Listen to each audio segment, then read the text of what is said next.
જય શ્રી કૃષ્ણ, રાધે રાધે. વિષ્ણુ, આજે આપણે દૂધીમાંથી એક ખૂબ નવીન સામગ્રી સિદ્ધ કરવાની છે. તો આપ સૌ આ બનાવો છો, ઘરે સિદ્ધ કરો છો કે નહીં, એ કમેન્ટ બોક્સમાં ચોક્કસથી જણાવશો. તો આપણે છે ને દૂધીનું રાયતું બનાવવાનું છે આજે. તો દૂધીની ખીર બી ખૂબ સુંદર થાય છે. શું આપણે દૂધીની ખીર જોવી છે તો કમેન્ટ બોક્સમાં ચોક્કસથી કમેન્ટ કરશો. તો શું કર્યું છે, પહેલાં એક નાનકડી છે ને દૂધી લીધી છે. એકદમ કૂણી દૂધી હોય ને, હમણાં તો દૂધી ખૂબ સુંદર મળે છે. તો એને છે ને ખમણી લેવાનું, ખમણીને સીધું જલમાં જ પધરાવવાનું. તો શું છે, એની કળાશ નીકળી જાય. બરાબર. પછી કુકર લીધું છે મેં. આપ લોહીઓ બી લઈ શકો છો, લોહીયામાં બી કરી શકો. તો 1 ચમચી ઘી પધરાવી દીધું કુકરમાં, કારણ કે આપણે શું છે એને વરાળમાં બાફવાની છે, એમાં જલ નથી પધરાવવાનું આપણે. તો ઘી જરાક ગરમ થાય એટલે આમાં આપણે 1/4 ચમચી જીરું પધરાવી દઈશું અને એક સૂકું લાલ મરચું.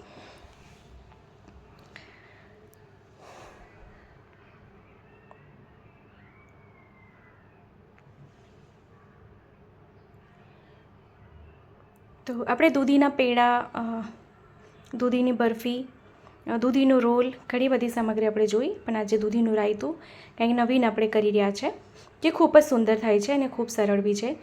તો હવે શું કરીએ, જે દૂધી આપણે છીણીને રાખી છે એ દૂધી આપણે એમાં પધરાવી દઈએ.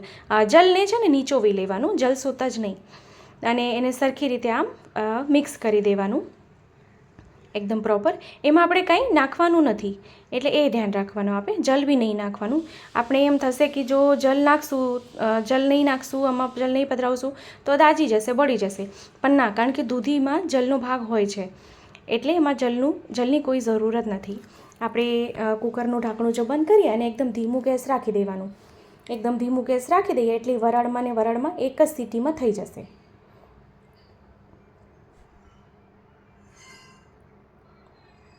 તો એનું એક સીટી જે થઈ ગઈ છે, તો આપણે એને ખોલીને જોઈ લઈએ. તો આપ અહીં જોઈ શકો છો, એકદમ સુંદર દૂધી ચડી ગઈ છે અને દાજી બી નહીં જરા બી. આપણે જો જરા બી દાજ નથી લાગી. આપણે જલ નહોતું પધરાવ્યું તો પણ.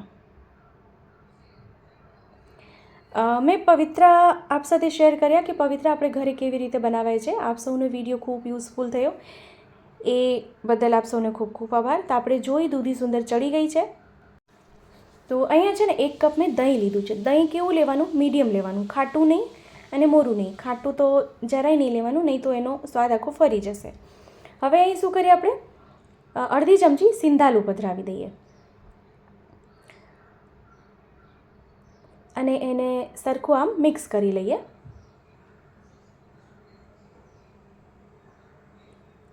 જો અહીંયા મેં લાલ કે લીલા મરચાંનો ઉપયોગ નથી કર્યો, એટલે મિશ્રણમાં લાલ મરચાં પાવડરનો ઉપયોગ નથી કર્યો મેં. જો આપને કરવું હોય તો આપ કરી શકો છો. આ શેકેલું જીરું છે, શેકેલા જીરાનું પાવડર અહીંયા અડધી ચમચી આપણે પધરાવી દઈએ. અને આ છે શ્યામ તીખા એટલે કાલી મિર્ચનો પાવડર જે હોય એ 1/4 ચમચી અહીંયા પધરાવી દઈએ. અને એને બી ફરીથી હવે આપણે સરખી રીતે મિક્સ કરી લઈએ.